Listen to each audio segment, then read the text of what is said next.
Helene knocked out power for millions of people, destroying roads and bridges and causing really dramatic flooding all the way from Florida to Virginia. Meteorologist Christina Shalhoub joins us now, and this was a monster of a storm. It was, in more ways than one, but literally speaking, it was a monster. You know, I said this last week, oftentimes you get storms that are maybe smaller but really speedy, or storms that are massive but kind of slow.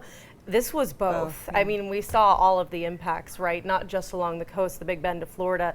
Again, the storm making landfall right near Perry, Florida. Also reeling from the damage from Idalia 2 years ago. And then Debbie this year. That area has seen way too much in too short of a time.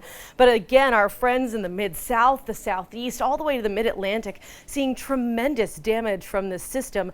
Right here beside me is just kind of the case in point, right? When we talk about these big tropical systems, a lot of times people immediately think about the wind, but the two big problems that I think don't get talked about enough are storm surge, which is actually the biggest killer when it comes to tropical systems. It's literally a wall of water coming in from the coastline, and also severe weather. The thing about tornadoes when it comes to tropical systems is they're quick spin-ups. You don't have a lot of time to react, and that's why they can oftentimes be so deadly. And you can see from this system, from Helene, look at the tornado warnings from September 26th through the 29th, from Florida all the way back up to parts of the Ohio Valley through the Mid-Atlantic. That's a lot of warnings. Honestly, I didn't count them all because there were too many for me to count in a decent amount of time. It just shows you how powerful this storm was, as does this right here. Still, more than 1 million people dealing with power outages right now because of the storm, and that reaches all the way up to Ohio. We're talking about a tropical system with widespread impacts in Ohio. That doesn't happen every day, folks, and obviously it's a big cause for concern. People going to be cleaning up for this for a very long time, I'm sad to say. Now, this again was Helene, our H-named storm, but we have Isaac, Joyce, and Kirk at this point, and we are still anticipating more activity in the tropics this year. I do want to step off the screen for just a second here so you can see this a little bit better.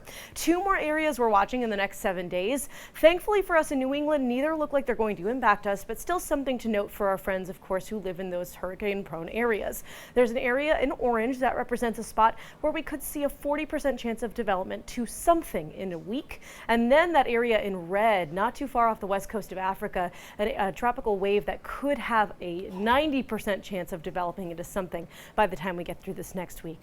Again, just something to keep an eye on here, especially for those who have friends and family in those hurricane-prone spots, or maybe you go visit very often. Something to watch for, and of course we'll help with that. In the meantime, I do want to mention satellite and radar. You can see all this green behind me on the screen as we look back through parts of Pennsylvania, in through the Ohio Valley, the Mid-Atlantic. You'll notice there's a lot of rain. That's because an area of low pressure has taken advantage of the leftover moisture of Helene, and that rain's still coming down. It's not the same storm by any stretch, just something to note. We're looking pretty good. We do have some of the clouds coming from that system, but that's really it.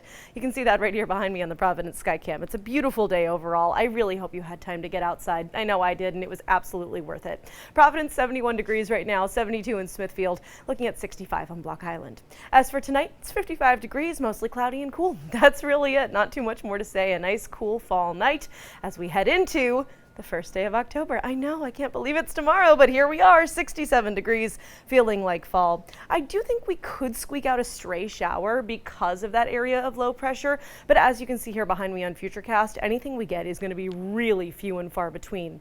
That rolls into Wednesday as well, where we were originally looking at much higher chances of rain because of that area of low pressure, but once again, Mother Nature's on our side. I've got to say, the ocean state must have struck some agreement here because things are looking pretty good. Wednesday we escape with a couple showers and maybe some clouds, and that's really about it.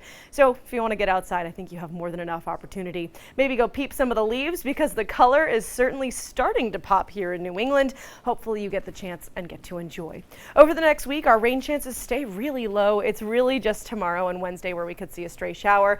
After that, life's pretty good till Saturday, where I think we might squeak 1 or 2 out, but at this point I'm counting on more clouds than anything else.